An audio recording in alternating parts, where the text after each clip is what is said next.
الحمد لله وكفى وسلام على عباده الذين اصطفى أما بعد أعوذ بالله من الشيطان الرجيم بسم الله الرحمن الرحيم وَلَقَدْ وَصَّيْنَا الَّذِينَ أُوتُوا الْكِتَابَ مِنْ قَبْلِكُمْ وَإِيَّاكُمْ أَنِ اتَّقُوا اللَّهَ وقال الله تعالى في مقام آخر وإياي فاتقون وقال الله تعالى في مقام آخر فاتقون يا أولي الألباب سبحان ربك رب العزة عما يصفون وسلام على المرسلين والحمد لله رب العالمين اللهم صل على سيدنا محمد وعلى آل سيدنا محمد وبارك وسلم اللهم صل على سيدنا محمد وعلى آل سيدنا محمد وبارك وسلم اللهم صل على سيدنا محمد وعلى آل سيدنا محمد وبارك وسلم آج کے موسٹ ماڈرن سائنٹیفک دور میں تین باتیں کھلی آنکھوں سے نظر آ سکتی ہیں۔ ایک تو یہ کہ آج کا انسان اللہ رب العزت کی معرفت کو حاصل کرنے کی بجائے اپنا سارا وقت مادے کی معرفت کو پانے میں لگا ہوا ہے۔ مادی ریسرچ کے اوپر اتنا وقت صرف ہو رہا ہے کہ جتنا وقت ہمیں اللہ رب العزت کی معرفت کو حاصل کرنے پہ لگانا چاہیے تھا۔ دوسری تبدیلی کہ انسان اپنی دنیا کو بنانے میں اس قدر مگن ہے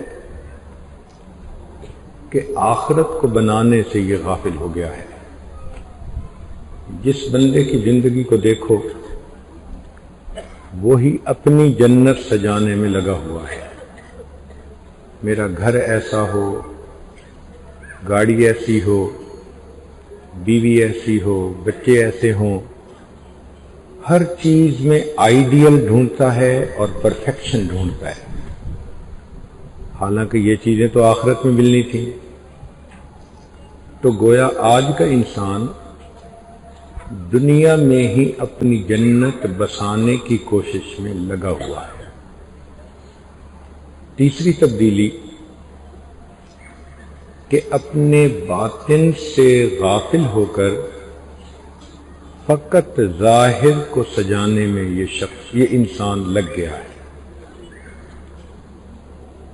ظاہر میں کپڑے ایسے ہوں، جوتے ایسے ہوں، میرے گلاسز ایسے ہوں، ظاہر میں میرا چہرہ ایسا ہو، اس کی فکر زیادہ ہے، اور یہ فکر نہیں کہ میرے من کا چہرہ کیسا ہے، میرے اندر کا کیا حال ہے۔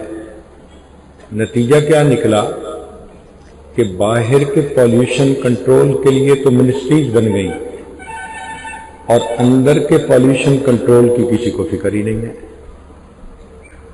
اس طرف دھیان ہی نہیں جاتا کہ غیر محرم پر نظر اٹھائی تو دل کا حال کیا برا ہوا، دل پر کتنی ظلمت آئی، جھوٹ بولا، دل کتنا سیاہ ہوا، اس طرف دھیان ہی نہیں جاتا۔ اگر ظاہری ذلت نہ ہو تو جھوٹ بولنا تو مشغلہ بن گیا ہے۔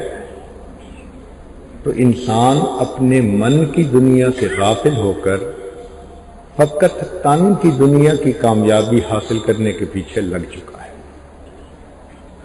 نتیجہ یہ ہوا کہ انسان کا دل گناہوں کی کثرت کی وجہ سے سیاہ ہو چکا ہے۔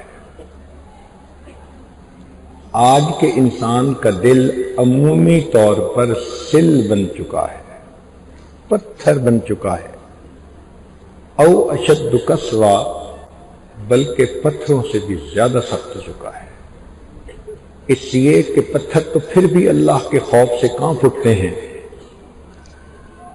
وَإِنَّ مِنْهَا لَمَا يَهْبِطُ مِنْ خَشْيَةِ اللَّهِ، اور انسان کو اللہ کا خوف دلایا بھی جائے تو سر میں جوں نہیں رینگتی، تو معلوم ہوا کہ یہ دل پتھروں سے بھی پرے پار ہو گئے۔ ہمارے بزرگوں نے فرمایا القلب المنور یظہر علی الجوارح آثارہ وہی الموافقہ، کہ جب دل منور ہوتا ہے تو اس کی بدن پر علامات یہ ہوتی ہیں کہ سب بدن کے اعضاء شریعت کے مطابق عمل کرتے ہیں۔ والقلب المظلم یظہر علی الجوارح آثارہ وہی المخالفہ، اور جب دل سیاہ ہوتا ہے تو اس کے بھی بدن پر آثار ہوتے ہیں، اور وہ یہ کہ اعضاء گناہوں کے اندر ملوث ہوتے ہیں۔ بندے کا اللہ رب العزت کے ساتھ فقط بندگی کا رشتہ ہے۔ ان اللہ عز وجل لیس بینہ وبین احد سبب الا طاعتہ، بندے اور اللہ کے درمیان بندگی کے سوا اور کوئی دوسرا رشتہ نہیں ہے۔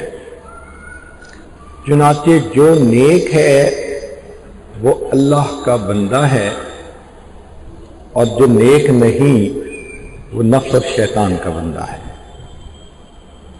عمر بن الخطاب رضی اللہ عنہ نے سعد بن ابی وقاص رضی اللہ تعالیٰ عنہ کو فرمایا علیک بتقوی اللہ، کہ آپ پر تقوی کا اختیار کرنا لازم ہے۔